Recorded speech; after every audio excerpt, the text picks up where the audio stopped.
Well, thank you very much, all of you, for coming to the meeting today. And I'm going to speak to you about genetics research. So I like to fill my slides with pictures rather than words. And I was thinking about what picture to put here. Why are we doing genetics research? And in the end, I thought really the picture should be of all of you. Because the reason we're doing genetics research is because epilepsy is still a problem. People still have seizures and the consequences of the seizures and the epilepsy. And genomics is one way, I think, that we can make progress on that. And really, after many years of working on this, I think we're beginning to make good progress, which I'd like to share with you. Is there some feedback? Yeah. Is that better? Okay. So I'll carry on. So this is a bit of a complicated slide, but I'll go through it with you and try and explain why this illustrates why we're doing genetics research. So this is all a cartoon. You know that our bodies are made up of cells. Each of those cells have a skin around them, a membrane, and in that membrane sit various proteins, like this protein. This is a cartoon of a protein. And this protein is important in keeping electrical cells active in a particular way. So we need this protein to work properly, and it's sitting in all our brains now doing its job. But what we found is that in this protein there are quite a lot of mutations in people who have a particular sort of epilepsy. And all these mutations are highlighted here with these letters and number codes. Now, some very clever people, this is not work that I've done, but one of my colleagues in Germany has done this work, where what they've done is taken these mutations and put them into a frog egg and looked to see what those mutations do. And what they saw was that instead of the protein having this sort of activity, it has much more. You can see this is much bigger than this. It's too active, and that leads in due course to the epilepsy. And what they found was that this particular drug, called 4-aminopyridine, sits in this spot in the protein and can reverse that change. Okay? So it goes from normal to abnormal when there are the mutations present, and you can make it normal again by using this drug called 4-aminopyridine. It's not an anti-epileptic drug. And in fact, it's used in experimental models to cause seizures in rats and mice and things. So it's not something that you would give to people because you'd be mad to do it, unless there's a reason. And here's a reason. Okay? So from the genetics, we can find out why people have epilepsy, and we can establish that this drug should reverse the seizures for those people. So this schematic just shows a number of people. Each P represents a patient.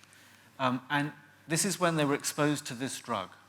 And you see that seizures got better, the EEG got better, the walking got better. The more green the green is, the better things got. And the speech and other abilities in these people with these difficult, complicated epilepsy got better.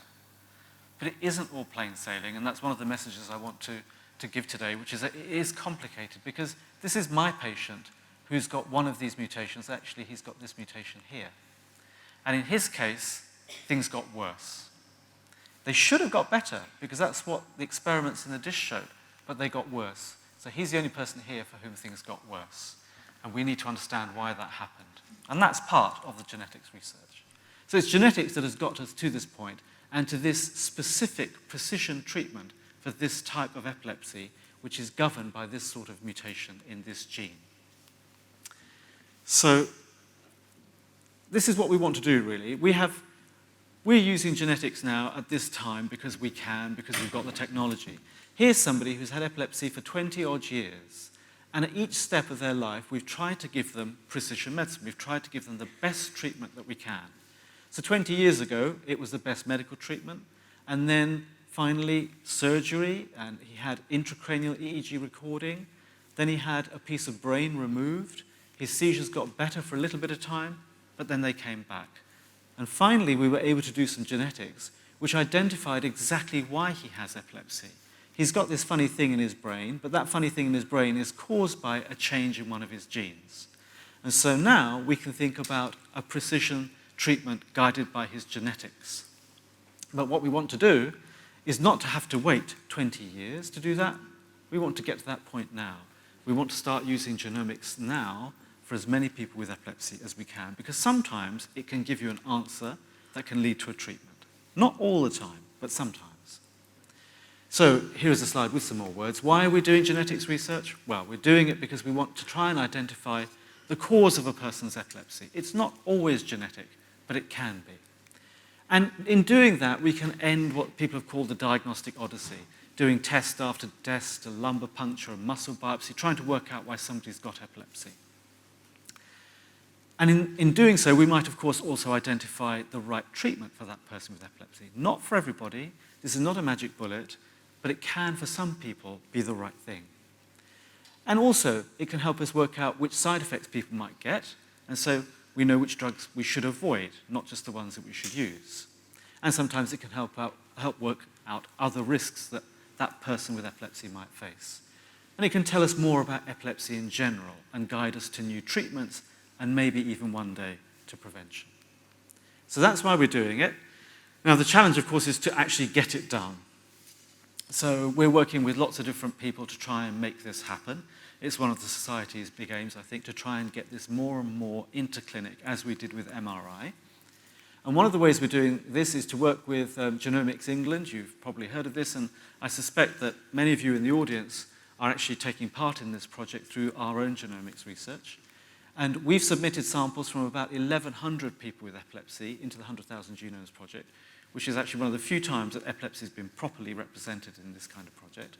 We've had results back so far from about 1 in 10 of those samples, and about 1 in 3, so it's 10% of that and 1 in 3 of that, so it's about, I guess, 30 people so far. We've established a genetic diagnosis where there had been no diagnosis at all before. And that's a really important step forward for all the reasons that I've just discussed, because it might finally give an answer as to why somebody has epilepsy, and sometimes it might guide us to telling us what we should do about it. And what we'd like to do, of course, is to be able to do this for many, many more people with epilepsy. Here's just another example. Actually, I used to use this slide for a patient of Lay's who had this condition, but in fact, we've just found another patient with exactly the same condition through the Genomics England collaboration. So we found a patient who's got this problem in this gene called GAMT, which means that they don't get enough energy, basically, in the brain, and that eventually leads to epilepsy and other problems. And now we found another person who has exactly this problem, and the really important thing about this condition is that there is a specific treatment for this condition. So doesn't mean that everybody has this, but it's a rare condition that some people who do have it, you can treat this by giving supplements of this thing that's lacking in the brain called creatine. And that's actually what's in bodybuilders' supplements. So it's not the right treatment for everybody, but it can be the right treatment for exactly some people who have a mutation in this gene. It's also telling us more about people's epilepsy and how complicated things can be. So you might be wondering why I'm showing you an X-ray of a foot. I'll tell you why. This is the X-ray of a foot of a person with a rare epilepsy whose genetic cause we've known for some time. He kept getting fractures, and we thought, well, this is because he's got bad epilepsy, he often falls, and because his vitamin D level is a bit low. So we kind of just explained that away. But in fact, if you looked at it carefully, you found that even though he kept breaking his bones, one of the markers in the blood for broken bones never went up.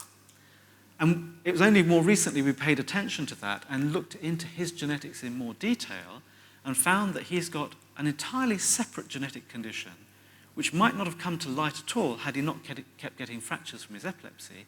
But this other genetic condition means that his bones are more vulnerable to fractures. So we might look at a person's genetic information to find the cause of their epilepsy, but we might also find other information there that helps us understand why they have additional problems as well as their epilepsy. And of course, we're doing this also because we want to understand why each individual has the particular type of epilepsy.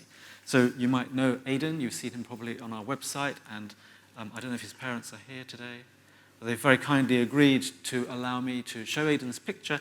Aidan has a particular type of epilepsy. The genetics that we did enabled us to understand that, and we want to do more genetics. We don't want to stop at that point, which is where we've generally tended to stop. We don't want to stop at just at why people have epilepsy, but also understand, for example, why they respond in different ways to different drugs. And we're doing that now in this condition which Aidan has, which is called Dravet syndrome. And it also helps us understand the different aspects of each person's epilepsy in more detail. So this is a person who has a rare condition in which epilepsy features. I don't know if this video is going to work. I'll give it a try. Yes.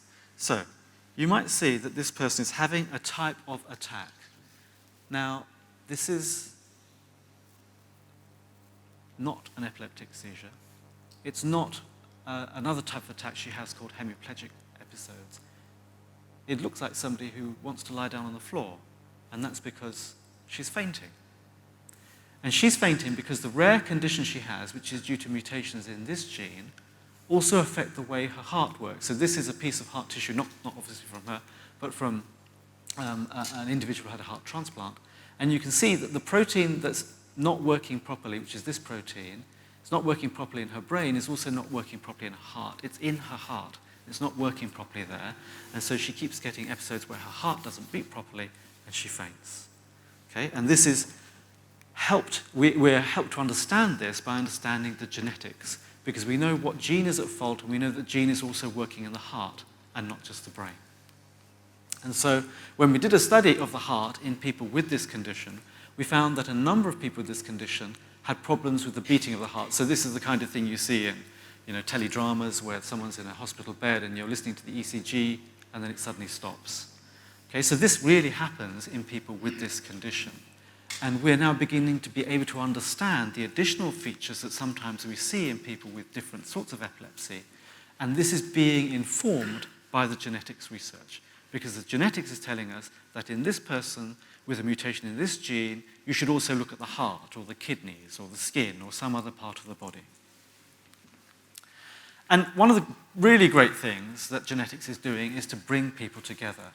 So when we found this gene a few years ago, and what it did was really accelerate research into this condition. It brought together the communities of scientists who are working on this gene and that protein, clinicians, Lay, myself, working to look after people with this condition, but also people with the condition and their families.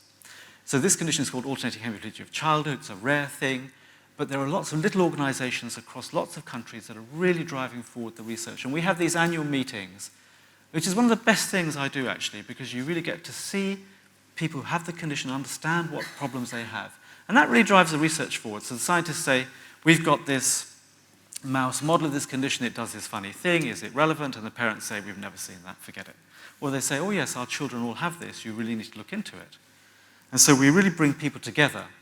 And this famous scientist from 200 years ago said this: without a diversity of opinion, the discovery of truth is impossible. And you can really drive things forward with these kinds of meetings, and that's driven by finding out what the genetic cause of the epilepsy is in the first place. And in terms of empowering people, of course, we're looking at other things. One of the things that I know that concerns, of course, many people with epilepsy is the risk of SUDEP. And one of the projects we're doing now is to look at the genetics of SUDEP, to see if we can work out maybe whether there's a clue that someone might have a higher or lower chance of SUDEP with their epilepsy. So I don't have any answers yet, but it's something that we're working on. And one of the things that we want to do is to actually get more information out of the genetics. So the genetics now, in contrast to, say, 10 years ago, the challenge was, can you actually find anything by looking at the genes? Which gene do you look at? And how hard was it then to do that? It was very hard. Now, we can get a lot of genetic information from someone with epilepsy by doing a whole exome or a whole genome, which reads a lot of the genetic code. And the challenge now is that we get too much information. And the question is, how do we make sense of that? So we have to devise new ways to do that, new ways to understand the epilepsy better and what it's doing in the brain better. And this is one of the ways we're doing that. There's lots of ways. I'm just showing you one way. So these are two of my research fellows who are really working hard on this project. They're there at all hours of day and night doing this.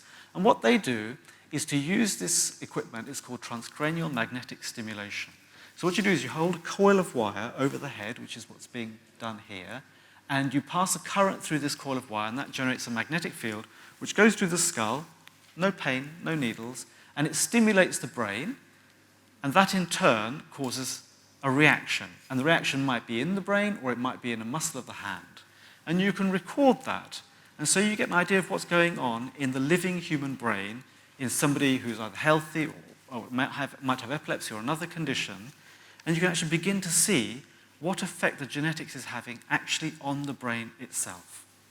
This is a bit of a complicated diagram, but I'll just tell you, one of the things we're doing is to understand why some people who've got mutations in this gene called SCN1A have Dravet syndrome, whereas other people have mutations in the same gene and have a much milder condition, in this case called GEFS+.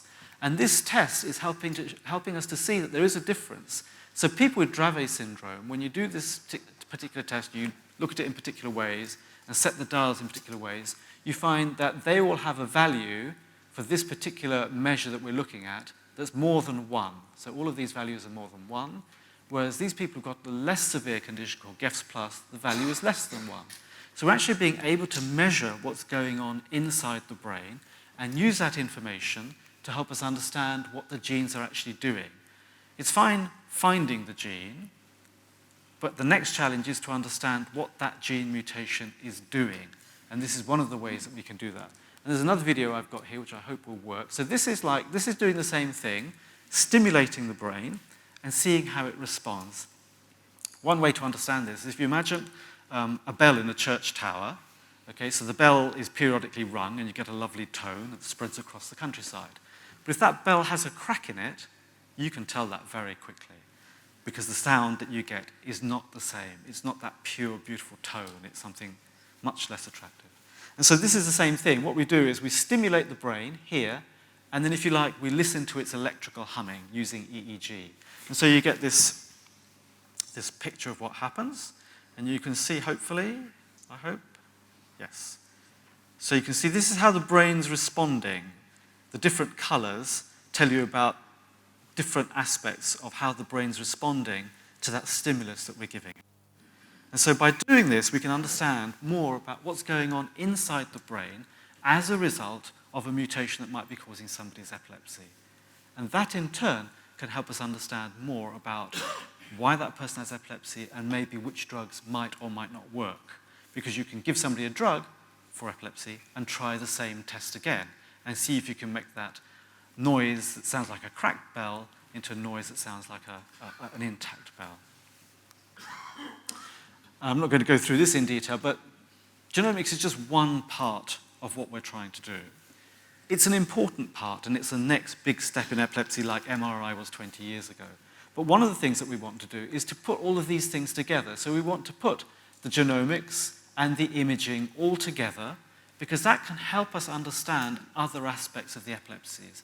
The imaging and the genetics give us different pieces of information. And we put that together. In fact, this is work done by someone in my team who's very smart at artificial intelligence and machine learning and using computers to help us get more information out of the genome and out of the MRI brain scan. Not just what we can see very easily, but actually other information that's hidden in there. In this case, we did it to understand why certain areas of the brain seem to be more vulnerable to damage in people who have epilepsy compared to people who don't have epilepsy.